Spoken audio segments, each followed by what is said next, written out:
à Dieu tout le monde. Gloire à Dieu. Gloire à Dieu tout le monde. Ta volonté, Gloire à Seigneur Dieu. Jésus. Oh, Seigneur Alléluia. Jésus est plus Que le élevé, Seigneur Seigneur Jésus vous bénisse Jésus. tous. Kachana que le don, Amen. Seigneur Jésus. Alléluia. Kachata Alléluia. J'aimerais avoir l'attention de tout le monde pour un petit moment. Nous soumettons à Amen. toi. Alléluia. Gloire au nom de Jésus. Alléluia. Amen. Que Dieu vous bénisse. Merci pour votre forte participation à la réunion de prière ce matin. Alléluia. Que Dieu vous récompense pour vos sacrifices d'énergie, de temps. Alléluia. Je voudrais partager quelques passages de la Bible rapidement qui vont nous aider à prier et à anticiper ce que les Écritures disent. Amen. Nous devons prier avec une vision de ce que nous savons que Dieu veut faire et que Dieu va faire. Amen. Alléluia. Je vais aller rapidement dans le livre de Lévitique, chapitre 18, verset 21. La Bible dit, tu ne livreras aucun de tes enfants pour le faire passer à Moloch, et tu ne profaneras point le nom de ton Dieu. Je suis l'Éternel. Alléluia. Les enfants d'Israël offraient leurs enfants à Moloch. Le peuple d'Israël sacrifiait leurs enfants à Moloch pour prospérer. Et quand les enfants étaient sacrifiés à Moloch, c'était généralement un sacrifice par le feu. Moloch avait une grosse idole. Et en dessous de cette idole, il y avait une grande fournaise, comme une cheminée. Et les prêtres de Moloch battaient des cymbales, des grandes cymbales retentissantes. Et quand le peuple venait offrir leurs enfants à sacrifice à Moloch, les enfants étaient jetés dans le feu. Et quand on jetait les enfants dans le feu, les enfants poussaient des cris terribles. Des cris terribles. Et pour boucher les oreilles de ceux qu'ils avaient, les prêtres de Moloch, les sacrificateurs de Moloch avaient une stratégie. Ils battaient les cymbales sonores, ils battaient des cymbales très, très forts. Un peu les cymbales comme dans les temples bouddhistes. C'est des grandes cymbales qui sont comme plus grands qu'un mur. Mais quand on frappe un grand bâton à l'intérieur, ça émet un bruit assourdissant. Et c'est comme ça qu'il couvrait le bruit des cris des bébés qui étaient sacrifiés par ces grandes cymbales. Et Dieu disait de cela que c'est une abomination. Et aujourd'hui encore, c'est une abomination. Aujourd'hui, l'avortement est exactement le même principe. Donner naissance, concevoir et sacrifier l'enfant à Satan.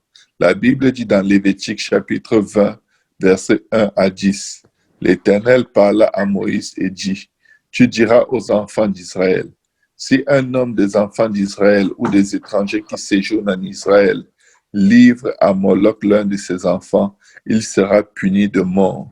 Le peuple du pays le lapidera. Regardez, il y a tellement de familles sur la face de la terre qui marchent avec l'ombre de la mort, prêts à faire des ravages à cause des sacrifices des enfants innocents. Et nous voulons intercéder pour que Dieu enlève la malédiction de la mort sur les nations, sur les peuples. Amen. Alléluia. La Bible dit qu'il sera puni de mort. Le peuple du pays le lapidera. Et moi, je tournerai ma face contre cet homme et je le retrancherai du milieu de son peuple parce qu'il a livré ses enfants à Moloch, souillé mon sanctuaire et profané mon saint nom. Ça, c'est en termes individuels. Imaginez-vous alors quand un gouvernement finance les sacrifices des enfants, quand un gouvernement soutient des enfants, la face de Dieu se tourne contre ce pays, contre cette nation, pour la maudire et pour lui faire la guerre, littéralement. La Bible dit ceci, si le peuple du pays détourne ses regards de cet homme qui livre ses enfants à Moloch, et s'il ne le fait pas mourir, je je tournerai ma face contre cet homme et contre sa famille, et je le retrancherai du milieu de son peuple, avec tous ceux qui se prostituent comme lui, en se prostituant à Moloch. C'est-à-dire que si le peuple du pays fait comme s'ils n'ont rien vu, et s'il le laisse vivre alors que Dieu a demandé de le supprimer, si on commence à cautionner le mal, si on commence à approuver, à ne pas prendre une position contre cela, le Seigneur dit qu'il va retrancher non seulement cet homme, mais toute sa famille et tout ce qui est à lui. Il va le retrancher. La Bible dit, verset 6, si quelqu'un s'adresse aux morts et aux esprits pour se prostituer auprès d'eux, parce que beaucoup de gens faisaient et font encore l'incantation des esprits, ils font du spiritisme.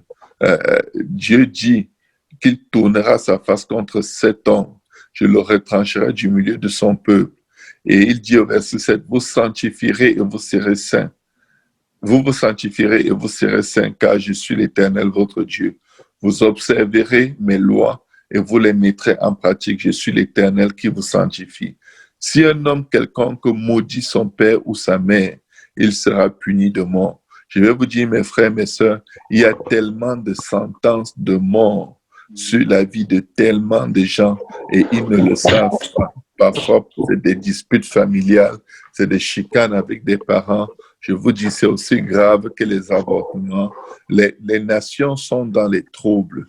Les peuples sont dans les troubles. Les familles sont dans les troubles. Parce que toutes ces choses que la Bible décrit sont réelles et se passent devant nous, au milieu de nous.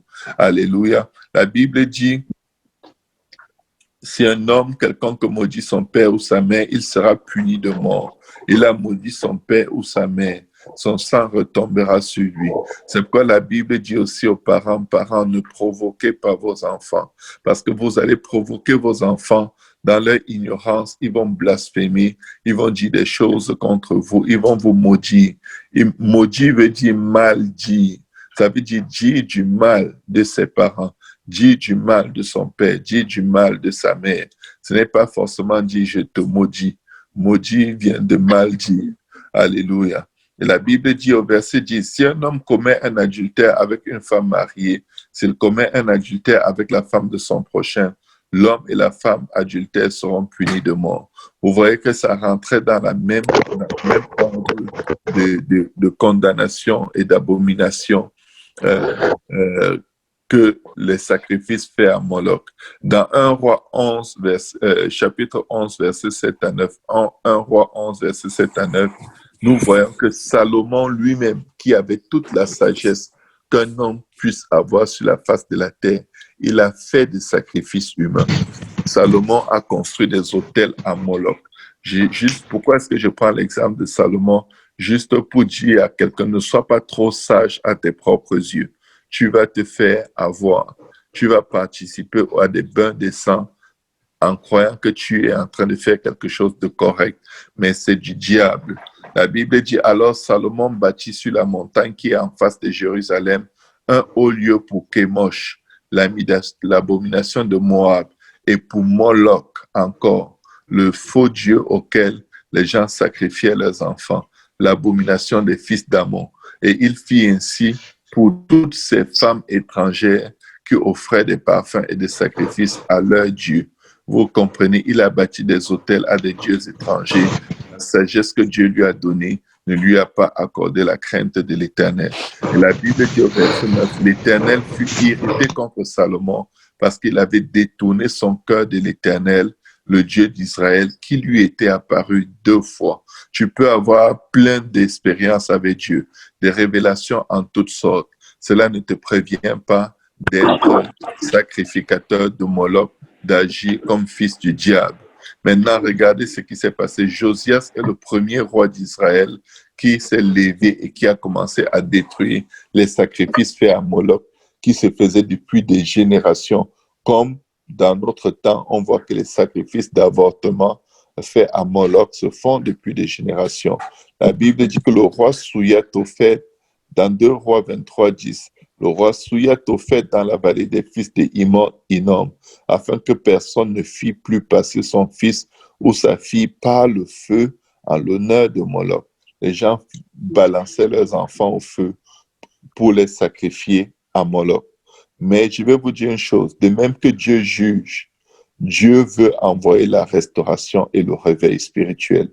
Peu importe les abominations, les péchés dans lesquels on s'est trouvé, consciemment ou inconsciemment, le désir de Dieu n'est pas que le méchant périsse, mais qu'il parvienne à la repentance. Et Dieu, dans ce désir d'amener toutes les nations à la repentance, dit ceci dans Jérémie 23, versets 34 à 37, et je vais terminer avec ceci.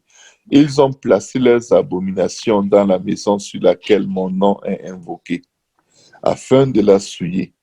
Ils ont bâti des hauts lieux à Baal, dans la vallée de Ben-Hinnom, pour faire passer à Moloch leurs fils et leurs filles, ce que je ne leur avais point ordonné. Et ils ne m'étaient point venus à la pensée qu'ils commettraient de telles horreurs pour faire pécher Juda. Et maintenant, ainsi parle l'Éternel, le Dieu d'Israël. Sur cette ville dont vous dites, elle sera livrée entre les mains de Babylone, vaincue par l'épée, par la famine et par la peste. Voici, je rassemblerai de tous les pays, je les rassemblerai de tous les pays où je les ai chassés dans ma colère, dans ma fureur et dans ma grande irritation. Je les ramènerai dans ces lieux et je les y ferai habiter en sûreté. Écoutez, Dieu est tellement bon. Il ne punit pas éternellement. À un moment, il veut qu'il y ait le réveil spirituel. Mais je vais vous dire, quand il dit, voici, je les rassemblerai de tous les pays où je les ai chassés, dans ma colère, dans ma fureur et dans ma grande irritation, je les ramènerai dans ces lieux et je les y ferai habiter en sûreté. Il les avait chassés à cause de l'idolâtrie, à cause des sacrifices à Moloch et à tous les autres faux dieux. Mais quelqu'un a prié.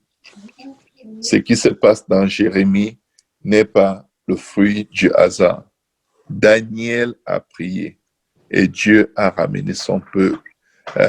Néhémie a prié. Esdras a prié. Il y en a qui se sont tenus à la brèche, qui ont prié et Dieu a restauré, et Dieu a pardonné, restauré et ramené son peuple de la malédiction vers la bénédiction.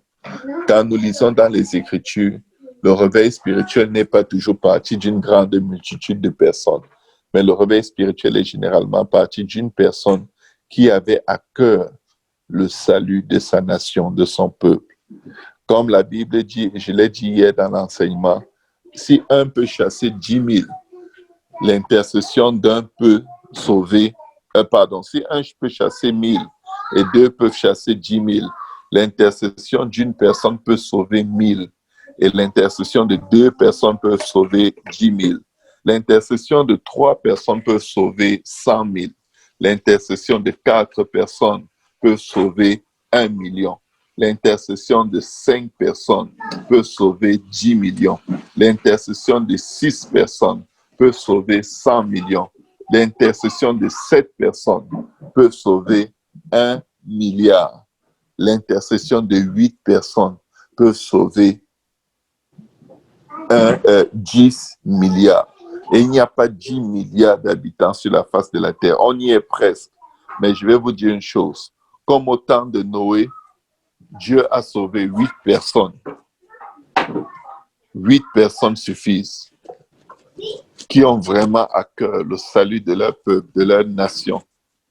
8 personnes qui fléchissent les genoux devant Dieu et qui disent à Dieu, pardonne et sauve, peut faire la différence. Mais nous sommes tous les matins plus de 8. Nous sommes tous les matins plus de 8 personnes. Nous avons un impact que nous ne pouvons pas sous-estimer.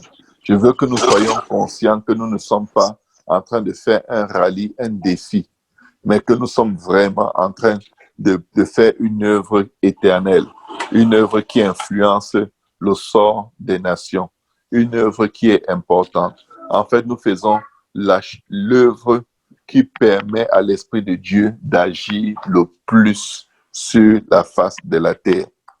Et nous devons en être conscients et sacrifier ce temps de sommeil avec joie dans nos cœurs, avec détermination.